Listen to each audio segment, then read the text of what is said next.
Hello everybody, welcome to Midwest Imagery. I'm going to show you the essential elements of photography that we need to understand in order to become better photographers. Those three essential elements are understanding the exposure triangle, knowing how to meter and set your camera's controls for an exposure, and understanding the rules of composition.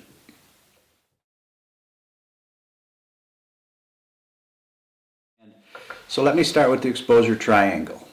The exposure triangle is made up of three components or controls that control our exposures.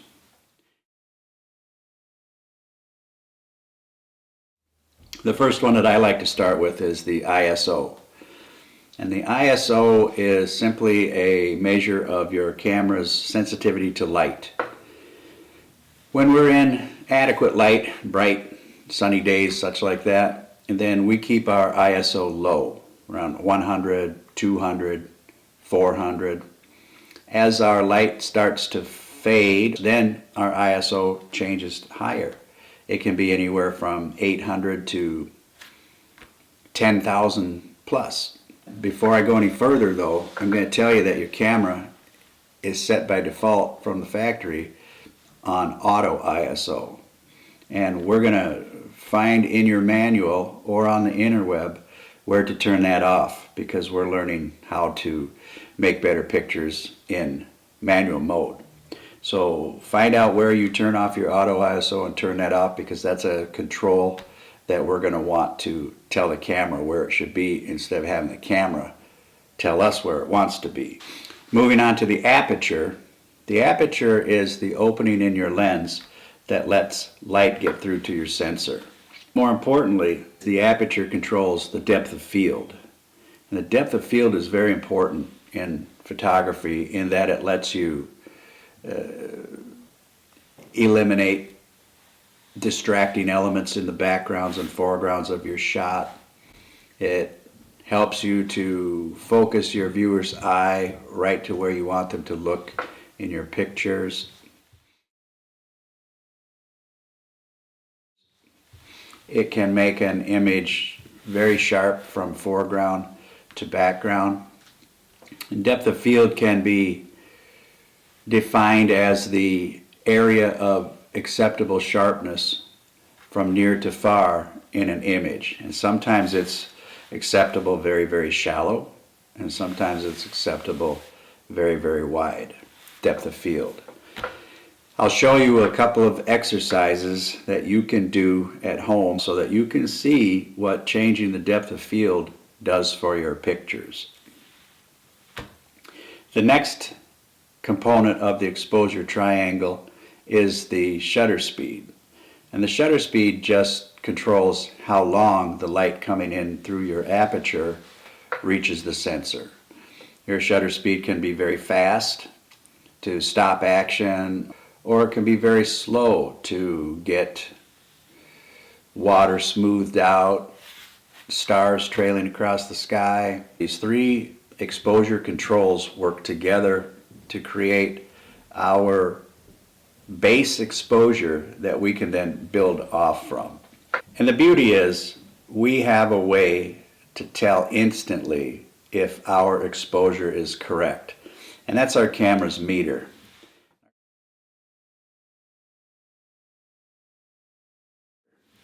Our camera's meter is a reflected light meter that just reads the light that's reflected off the subject.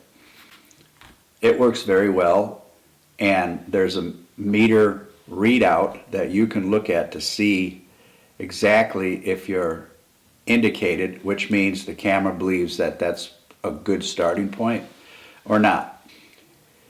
Your meter is found, you can see it when you lightly depress your shutter release button. About halfway down, that activates your focus control and your metering system, and then your meter will be visible for sure across the bottom of your viewfinder. You raise it up to your eye, look through your viewfinder, lightly depress your shutter release button, and then there'll be your meter. If you see tick marks on either side of the zero, then we just have to dial our shutter speed back to control. So I just have to balance this out. Notice it's going down. Did you see that arrow went away?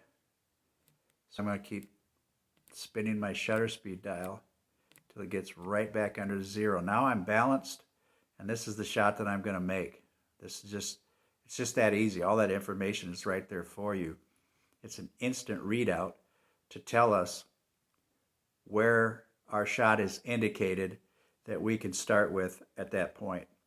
Because the way that I like to do this, I'll start with my ISO, because these two, the ISO and the aperture, are what I call set them and forget them controls. Because when we show up on a location, we know what we want our ISO to be. So I'll set that and I'll forget about it.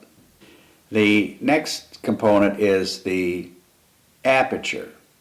And again, when we show up on a location, we generally know what kind of depth of field we want in our pictures.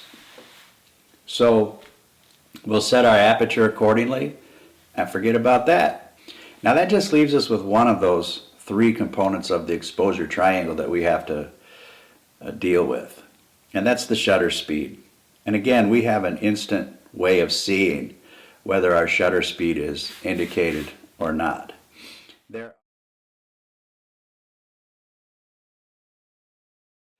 These 3 controls work together reciprocally, which means that when you change one of these settings in the exposure triangle, you usually have to change at least one other. Right now it might be a little bit confusing, but let me tell you this. If I can do this, you can do this. Everybody can do this. It's really just that simple. It's a simple balancing act that we have an immediate feedback to see if we're going in the right direction or not, and that's our camera's meter. And I'll show you. But for now, the first essential element of photography is understanding the exposure triangle. And to recap, the exposure triangle consists of 3 separate controls: the ISO, the aperture, and the shutter speed. They work together to control our exposure. And when we understand how they work together, it's really pretty straightforward. Setting our exposures using the components of the exposure triangle is simply a balancing act. We're just turning dials. And generally we're just turning one dial, because as I've said, when we show up on the location, we know what our ISO is going to be.